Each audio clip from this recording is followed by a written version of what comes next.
halkan aynu maanta joogno waxa weeyaan goob ganacsi dhaqaalihii guriga si ay gurigooda ugu kabaan si ay qoyskooda ugu kabaan si ay ugu kabaan dadka bulshada ee wadanka ku nool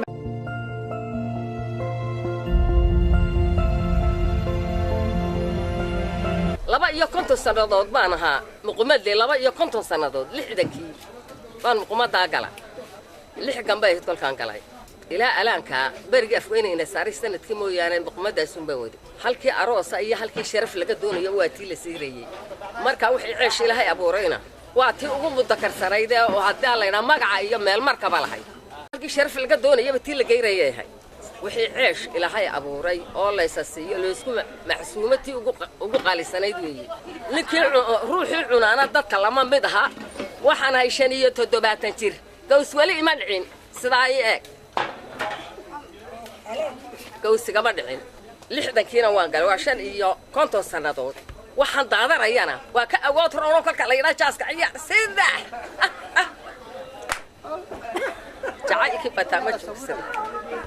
soo ma qiimaysid marka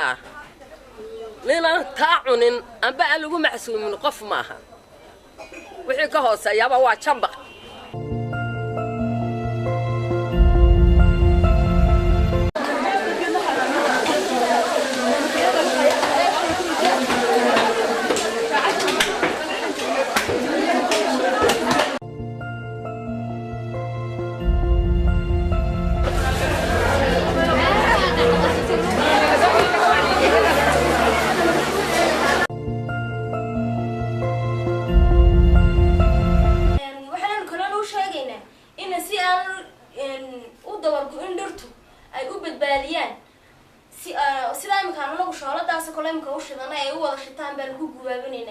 daayirta iyo haween weynaha sidayada inay